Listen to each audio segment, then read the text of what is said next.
Most people's finances are a mess. Whether you've just gone through a period of high spending, started a new phase in life that is changing your financial outlook, or just wanted to clean things up and have a fresh start, a financial detox is so beneficial for both your financial and mental well-being. And doing each of these steps just once can set you up so well for an entire year.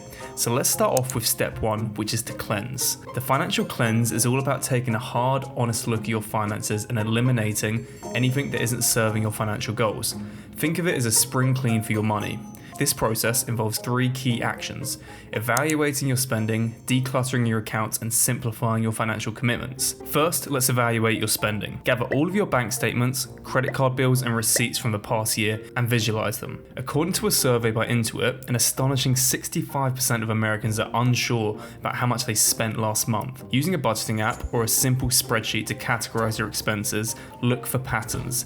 Where is your money going? Are there any surprises or unnecessary expenditures that feasibly you could remove with little to no impact to your quality of life? This step isn't about judgment, it's about awareness and understanding your spending habits.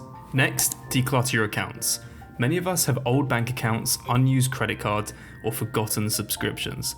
A report from Credit Karma highlighted that the average American wastes $348 per year on subscriptions that they don't even use. So let's make sure we close any accounts that are no longer needed and cancel those sneaky unused subscriptions. This simplification makes it easier to manage your finances and helps avoid unnecessary fees or charges, which can also go under the radar if dealing with cluttered and numerous accounts. Finally, simplify your financial commitments. This includes streamlining your debt repayments, consolidating loans where possible, and cancelling those aforementioned unused subscriptions. The Federal Reserve states that the average interest rate on credit cards is over 16%. If you have high interest debt, look into balance transfer cards or consolidation loans to lower your interest burden.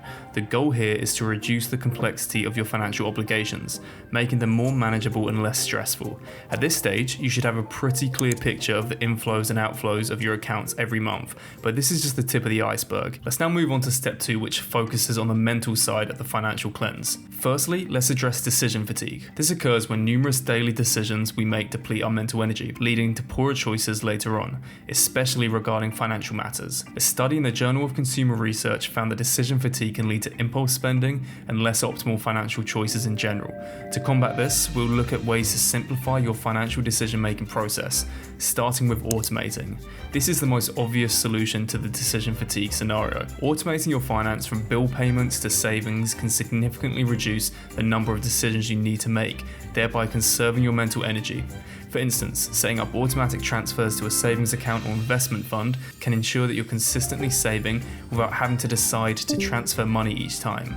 Similarly, automating bill payments can help you avoid late fees and the stress of remembering due dates. Automation in this way can also help solidify your financial baseline in your head from payday to payday after bills and savings. Next, consider simplifying your financial tools and accounts. Having multiple bank accounts, credit cards, and investment accounts, as mentioned earlier, can become overwhelming. Consolidate these where possible.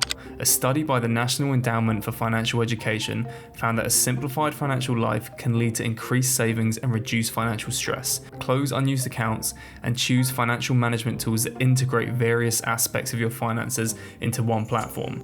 Mindful spending is another key aspect of the mental cleanse. This involves being fully aware of your spending habits and understanding the emotional triggers that lead to unnecessary purchases. Mindfulness in spending can not only help in reducing expenses, but also in alleviating the guilt and stress associated with overspending. Start by tracking your spending for a month, noting down not only what you buy, but also why you made each purchase.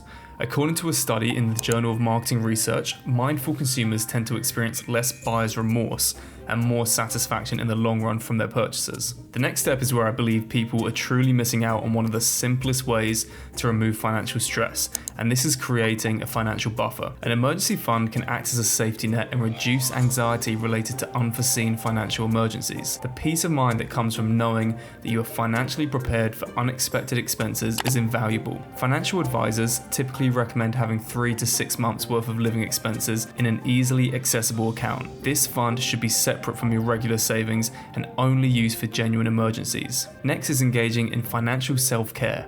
This means setting aside time to regularly check in with your finances, much like you do with your physical or mental health. Schedule regular financial health days to review your budget, track your progress towards your goals, and adjust your plans as necessary. This not only keeps you on top of your finances, but also helps in reducing anxiety. Remember, regular maintenance is easier and way less stressful than dealing with financial problems after they've grown. Lastly, practice gratitude and perspective. In the pursuit of financial goals, it's easy to focus on what we lack rather than what we have. Keeping a gratitude journal or something similar where you note down financial victories, no matter how small, can shift your focus away from scarcity to abundance, which is instrumental in maintaining a healthy relationship with money.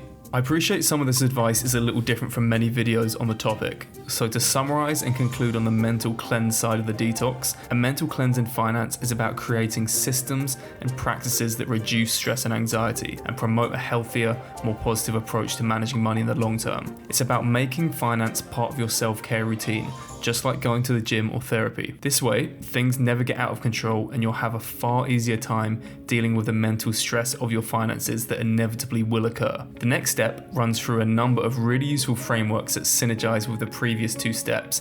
But before then, please make sure to like this video and subscribe to the channel if you find this kind of content useful, so you don't miss out on any of the exciting projects I'm working on to improve your financial life. This step is about introducing specific frameworks and models to structure and enhance your financial management.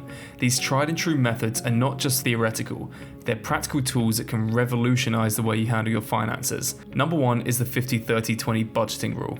Our first framework is popularized by Senator Elizabeth Warren in her book, All Your Worth. This simple yet effective rule suggests dividing your after-tax income into three categories: 50% on needs, 30% on wants, and 20% on savings and/or debt repayments.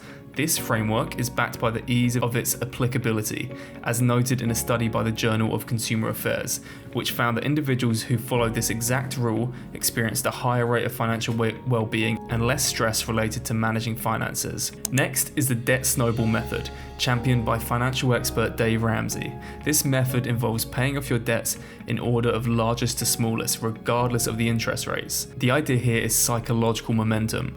As you pay off each smaller debt, you gain confidence and motivation to tackle the larger ones. A study by the Harvard Business Review supported this method, stating that the small victories of paying off your smaller debts first provide the motivation needed to clear larger debts more effectively, despite not being the most efficient way financially. Lastly, let's quickly touch on the rule of 72, a quick formula to estimate the number of years required to double your investment at a given annual rate of return.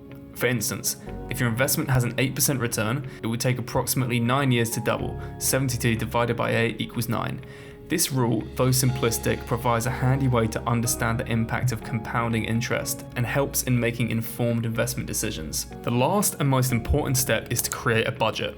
You've cleaned up your finances, so it's time to create a budget that serves you and your specific goals. It's important for this stage to excite you, but also work to take the pressure off and not add more. You've done the hard part already. I have a dedicated video on this that I think you'll find really useful, so check it out here. Thank you all so much for watching. Please make sure to like and subscribe, and I will see you all in the next one.